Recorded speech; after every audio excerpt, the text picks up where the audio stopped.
ভিডিওটি junior homeopathic চিকিৎসক বন্ধুদের দেখানোর জন্য এবং শেখানোর জন্য।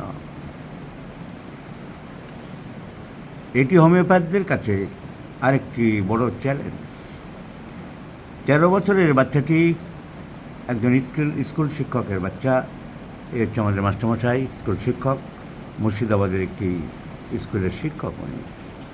কিন্তু ছেলেকে নিয়ে খুব সমস্যায় পড়েছেন ভদ্রলোক। 13 বছরের বাচ্চা, এর পেটের গোলমাল মানে হিস্ট্রিটা জানলাম, হঠাৎ একদিন রাতে পেট ব্যথা আরম্ভ হয়েছিল, মারাত্মক পেট ব্যথা, তার সাথে বমি। ভয়ঙ্কর অবস্থা না হলে তো রাত্রিবেলা মাঝরাতে কেউ হাসপাতালে দৌড়ায় না। এত পেট ব্যথা, এত বমি, উনি বাধ্য হয়ে হাসপাতালে নিয়ে গেলেন, কমিয়ে বাড়িতে আনলেন, কিন্তু অ্যাকিউট ডিজিজের মতন পুরো সেরে গেল না, চলতেই থাকলো প্রবলেম, বমি, পেট ব্যথা, চেহারা খারাপ হতে থাকলো। তারপরে বোধহয় অ্যাপেলোতে আনলেন, তারপর বহরমপুরে কি হসপিটালে না প্রাইভেট ডাক্তার, বহরমপুরে গ্যাস্ট্রোএন্টারোলজিস্টের কাছে নিয়ে গেলেন। তারপরে ওখানে 8 বার ট্রিটমেন্ট করার পরে কোনো রেজাল্ট আসলো না। ওখানে চিকিৎসা করেও 8 বার ওষুধ খাওয়ার পরেও কোনো রেজাল্ট আসলো না। তখন আমরা অ্যাপোলোতে নিয়ে আসলাম। তখন উনি কলকাতার অ্যাপেলোতে নিয়ে আসলেন। অ্যাপোলোতে নিয়ে আসার পরে বিভিন্ন টেস্ট করলো, করার পরে ওরা বললো যে আইবিডি ক্রোনসে আক্রান্ত। অ্যাপেলো, কলকাতার অ্যাপেলো বললো ক্রোনস ডিজিজে আক্রান্ত। আপনি তারপরে হায়দ্রাবাদ চলে গেলেন। ওরা ট্রিটমেন্ট করলো অনেকদিন, ওরা চিকিৎসা করলো, প্রায় 6-7 মাস ট্রিটমেন্ট করলো। করার পরে কখনো কমে যায়, কখনো বেড়ে যায়, এরকম পরিস্থিতি। তখন আমরা আবার হায়দ্রাবাদে নিয়ে গেলাম, ইআইসি হসপিটালে। সেখানে ওরা আবার সমস্ত টেস্ট করালো, করার পরে মেডিসিন দিল। মেডিসিন নিয়ে আসার পরে ওকে 3 দিন খাওয়ানোর পরে আবার ভীষণ যন্ত্রণা, বমি শুরু হয়ে গেল। তখন ওকে আবার অ্যাপোলোতে নিয়ে আসলাম, অ্যাডমিশন করালাম। অ্যাডমিশন করে ওরা বললো যে এখন ওই ইন্টেস্টাইন নাড়িটা ও শুকিয়ে যাচ্ছে, ওকে করতে হবে, ফিজিওথেরাপি দিতে হবে, তাই না, ওরা বায়োলজিক্যাল থেরাপি। ওরা ইনফিলপ শুরু করে দিল, কিন্তু তারপর তো 4টে ডোজ পড়ে গেল। এই পরিস্থিতি, কখনো কমছে, কখনো বাড়ছে, ওজন দিনে দিন কমে যাচ্ছে, খেতে পারছে না। লাস্ট অ্যাপোলোতেই চিকিৎসা হয়েছে বা সেই ওষুধই চলছে এখন, এবং গত 7 দিন আগেও ওরা ওই বায়োলজিক্যাল দিয়েছে থেরাপি। এই হলো হিস্ট্রি। বন্ধুরা শুনলেন সবাই, হোমিওপ্যাথিক চিকিৎসক বন্ধুরা। রাত্রেবেলা মারাত্মক ব্যথা আরম্ভ হয়, উনি চলে গেছিলেন হসপিটালে লোকাল, তারপরে চলতেই থাকলো। উনি গ্যাস্ট্রোএন্টারোলজিস্ট ডাক্তারকে দেখালেন বহরমপুর শহরে, তাতে ইমপ্রুভমেন্ট না হয় উনি কলকাতায় চলে আসলেন অ্যাপেলো হসপিটালে। অ্যাপেলোতে খুব একটা উন্নতি না হওয়ায় উনি এশিয়ান গ্যাস্ট্রোতে চলে গেলেন, Hyderabad, one of the prestigious medical institution of India. কিন্তু ওখান থেকে ওষুধ নিয়ে বাড়ি আসার কয়েকদিন পরেই আবার যা তাই, আরও ডবল বেগে পেট ব্যথা আর বমি আরম্ভ হলো। তখন তো হায়দ্রাবাদে বারবার যাতায়াত করা যায় না, উনি বাধ্য হয়ে আবার অ্যাপেলোতে নিয়ে গেলেন, অ্যাপেলোতে ভর্তি করলেন। অ্যাপেলোতে ভর্তি করে ওরা চিকিৎসা আরম্ভ করলেন। সেই চিকিৎসায় ওদের ফর্মুলায়, ওদের প্রেসক্রিপশানের চিকিৎসা চলছে, কিন্তু বাচ্চা সুস্থ হতে পারছে না। এই অবস্থায় বাবা মা উদ্বিগ্ন হয়ে আমার খবর পেয়ে আমার কাছে এসেছে। এই তো হলো গল্পটা, এই হলো হিস্ট্রি।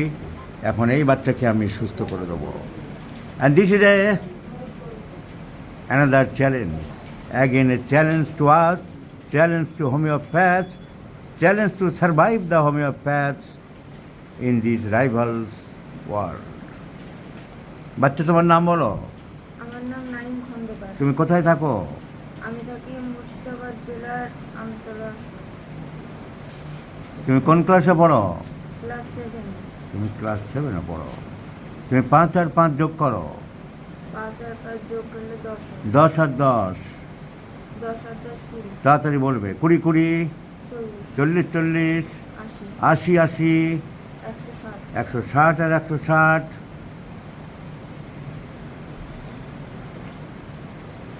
160 আর 160 যোগ করলে কত হয়? 320। 320। এত দেরি হচ্ছে কেন? 320 আর 320, 640 আর 640, 1800। ঠিক করে বলো,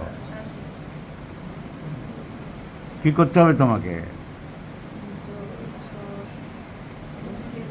640 আর 640 আসে।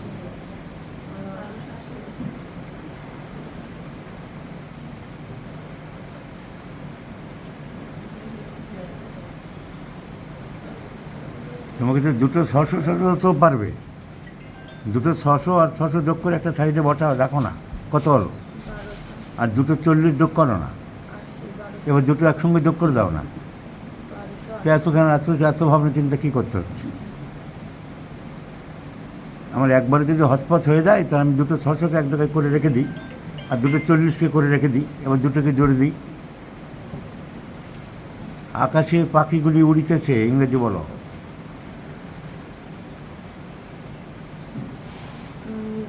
The bird is flying sky. আমি পাখিগুলি বললাম, তুমি বার ইজ বললে। The birds are flying sky. Flying Sky. ইন্দা হবে না? In the sky. তো এটা টেস্ট করছিলাম, মেরিট টেস্ট। তার কারণ my selection of medicine is phosphorus. দেখছিলাম কতটা ইন্টারেস্ট আছে, অতটা লেভেল পাওয়া গেল না বটে, কিন্তু তার মানে যে ফসফরাস দেবো না তা নয়।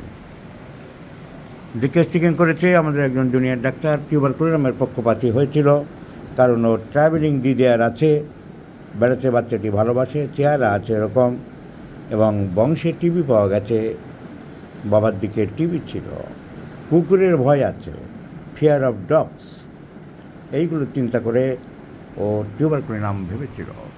লিন থিন চেহারা, in the family history tuberculosis,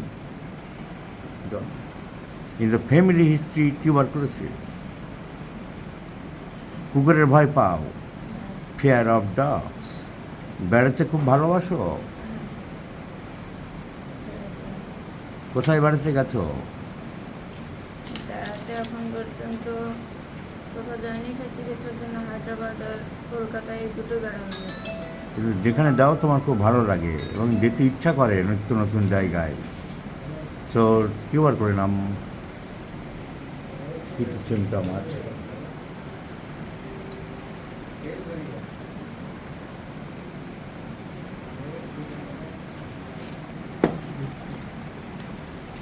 তো সেদিন আমাদের একজন ডাক্তারবাবু টিউবারকুলোসিস নাম চয়েস করে রেখেছে, আরেকজন সালফারের কথা বলছে, কারণ ওর স্কিন ডিজিজ ছিল এবং এখনও আছে, চুলকায়। এখন কোথায় আছে? তারপরে এইসব জায়গায় সব চুলকে চুলকে দাগ হয়ে গেছে।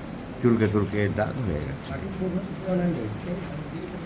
ইয়েস, টিউবারকুলোসিস নামের আরেকটা সিমটম ছিল বা আছে, সেটা বাবা মায়ের অত্যাধিক আদর দেওয়ার জন্যে, একমাত্র সন্তান, টাকা পয়সার খুব একটা ঘাটতি নেই, তো ও যখন যা চাইতো টাকা পয়সা নিত, না দিলে রাগ করতো, ভাঙচুর করতো। এই অ্যাগ্রেসিভ মনোভাব is also symptom of tuberculosis নাম। সো টিউবারকুলোসিস নামের অনেক সিমটম আছে, mental aggressiveness, in the family history tuberculosis, fear of dogs, travelling mentality. কিন্তু তবে এই মুহূর্তে টিউবারকুলোসিস নাম বাদ দিয়ে আমি ফসফরাসকে চয়েস করতে চাইছি। সালফারের সিমটম আছে suppression of skin disease, physical makeup, desire for sweets, মিষ্টি খেতে ভালোবাসে।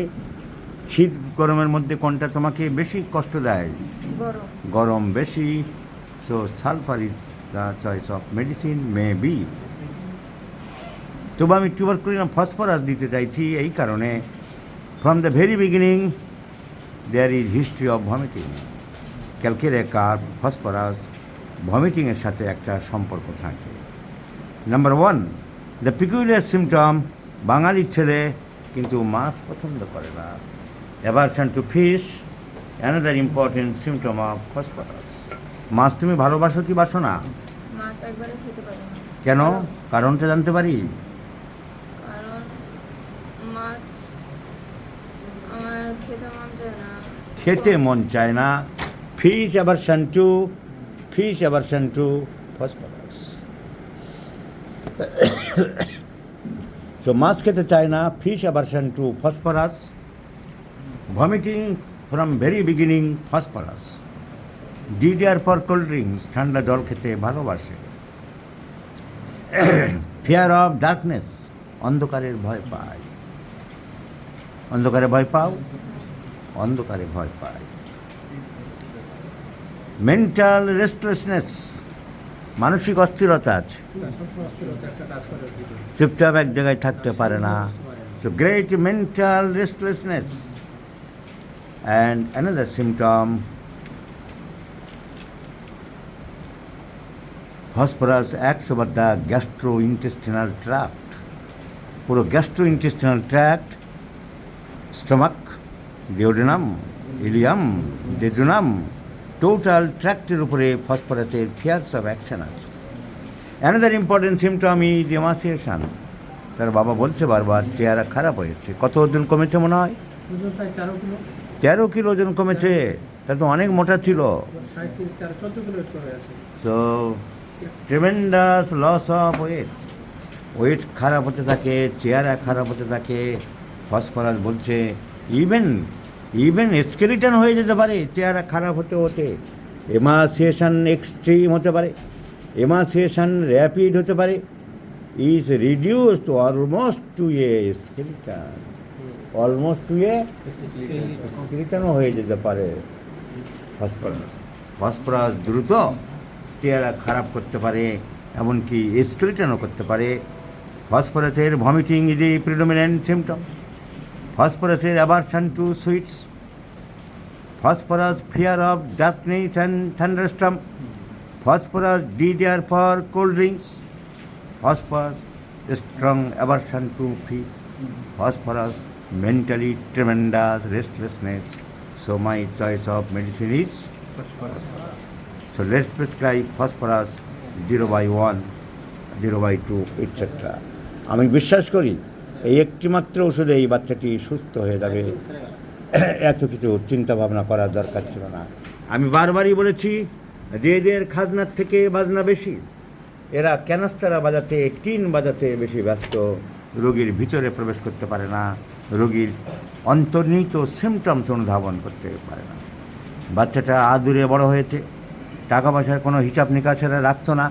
যখন যা টাকা দরকার ও টাকার থলি থেকে জায়গা থেকে বের করে নিজেই নিয়ে চলে গেছে, যা শুনলাম। এবং নিজের ইচ্ছা মতো আজে বাজে জিনিস। বাচ্চারা কী খায়? বাচ্চারা তো বাইরে ভালো জিনিস কম খায়। ওই প্যাকেট, চিপ, চানাচুর, টিফিনের সময় গেটে বসে নোংরা জিনিসপত্র, এইরকম প্যাকেটের পর প্যাকেট খেয়ে ওর ইন্টেস্টিন ইনফ্লামেশন হয়েছে। এবং সেটাই রিপোর্টে ধরা পড়েছে ileitis. Ileum means mouth cavity, oesophagus, stomach, duodenum, jejunum, and last portion, terminal portion is ileum. Ileum ফুলে গেছে। কোনো ঘা হয়নি, কিছু হয়নি, অথচ গায়ের জোরে বলে দিল ক্রনস ডিজিজ হয়েছে। ক্রনস ডিজিজ হয়, পরীক্ষায় পরিষ্কার বলছে a case of ileitis, a case of distal ileitis. Crohn's disease বলেনি, Crohn's ileitis not in complete remission. So ileitis inflammation of the ileum, এইটাই ওর রোগ, ইলিয়াম। এখন ওই খাবার দাবার বন্ধ করতে হবে, ফ্রুট জুস বেশি খাবে, মৌসুম্বি রস, বেদানা রস, ডাবের জল, এইসব খেতে হবে বাচ্চা। বাইরের প্যাকেট, চানাচুর, চপ, কাটলেট, মোগলাই, লুচি, পরোটা, রাধাবল্লভী, আলুর দম, ফুচকা, আলু কাবলি, এইসব থেকে তোমার জিভকে নিরসন করতে হবে। ভালো খাবার খেতে হবে, ফল খেতে হবে। মাংস এখন একেবারেই দেওয়া যাবে না, তার কারণ মাংস হজম করতে ইন্টেস্টিনের লোয়ার পার্টগুলো কাজ করে। এরা অসুস্থ, এরা দুর্বল। এরা এখন মাংসকে চেপে রস বের করতে গেলে যে খাটুনি পরিশ্রম করতে হবে তা করতে পারবে না। না পারলেই তোমার ব্যথা আরম্ভ হবে, তোমার বমি আবার আরম্ভ হবে। তাই মাংস, ডিম, এগুলো স্ট্রং প্রোটিন ফুড এখন একদম দেওয়া যাবে না। এখন শুধু ছোটো ছোটো মাছের ঝোল খাবে, জ্যান্ত টাটকা মাছের ঝোল, ছোটো মাছ, চারাপোনা, তেলাপিয়া, এইসব খেতে হবে, ট্যাংরা, কই। আর গ্রিন ভেজিটেবল, সবুজ তরকারি বেশি খেতে হবে। আর দুবেলা খাওয়ার পর আধ ঘন্টা 1 ঘন্টা পরে ফল খেতে হবে, মৌসুম্বি রস, বেদানার রস, ডাবের জল, এইসব তোমাকে খেতে হবে। আর প্যাকেটের খাবার তুমি কি খাবে? আর এইসব খেয়ে তুমি যে সর্বনাশ করেছো, এই জন্য দায়ী কে? না, বলো আমার বাবা মা। কারণ আমি যে যারে টাকার ভাণ্ডার থেকে টাকা নিয়ে গেছি, তারা আমাকে কেউ বাধা দেয়নি। বিদ্যাসাগরের ছোট গল্প আমরা পড়েছিলাম। সেই মাসি ছেলেটির কী নাম, যে টাকা চুরি করে করে আনতো আর মাসি নিজে নিত। তারপর যখন তার শাস্তি হলো তখন মাসিকে ডেকে কানটা কামড়ে তুলে নিল, বলে তুমি তো আমাকে এই কাজে বাধা দিয়েছ। ওর মা ওকে সমানে টাকা দিয়েছে। ছেলে কী খাচ্ছে, বাইরে কী করছে দেখার কোনো নাম নেই। বাচ্চাদের যদি কবজার মধ্যে না রাখা যায়, ওরা বোঝে না, ছেলে মানুষ আজেবাজে খেয়েছে, খেয়ে খেয়ে ইডিআইটির রোগটা করেছে। ওই সময় টাকা না দিলে, বাইরের আজেবাজে দুষ্প্রাপ্য নোংরা খাবার না খেলে ওর এই রোগটা হতো না, এই ভোগান্তি হতো না।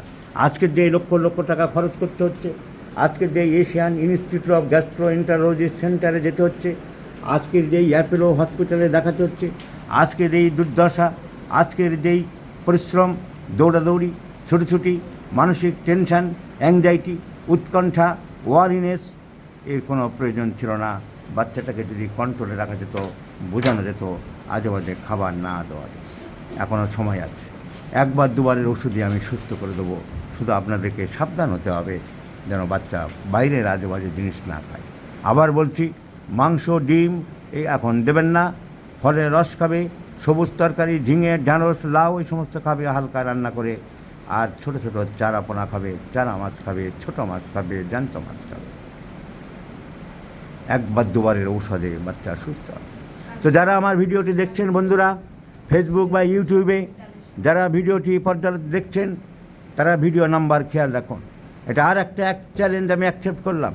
এই বাচ্চা একবারের ওষুধে কি দুবারের ওষুধে আমি সম্পূর্ণ সুস্থ করে দেবো। এবং আর একবার প্রমাণিত হবে যে হোমিওপ্যাথি সেই সব রোগীদের জন্যে যার আর নেই কোনো গতি, তার জন্যেই হোমিওপ্যাথি। যারা হোমিওপ্যাথির নামে নাক ছিটকান, নাক কোচকান, যারা সমালোচনা করেন, যারা মূর্খের স্বর্গে বসবাস করেন, অজ্ঞতায় যাদের উপহাসের একমাত্র হাতিয়ার বা মূলধন, তাদেরকে এই ভিডিওটি আমি আর একবার দেখিয়ে দেবো যে এই বাচ্চায় একবারের পরের বার এসে বাবা বলবে ইট ইজ গ্যারান্টেড। যদি হোমিওপ্যাথি অঙ্কের মতন, ম্যাথামেটিক্সের মতন সত্য হয়, তাহলে এই বাচ্চা একবারের ফসফরাসে সম্পূর্ণ সেরে যাবে। I do believe strongly, firmly and confidently, my friends.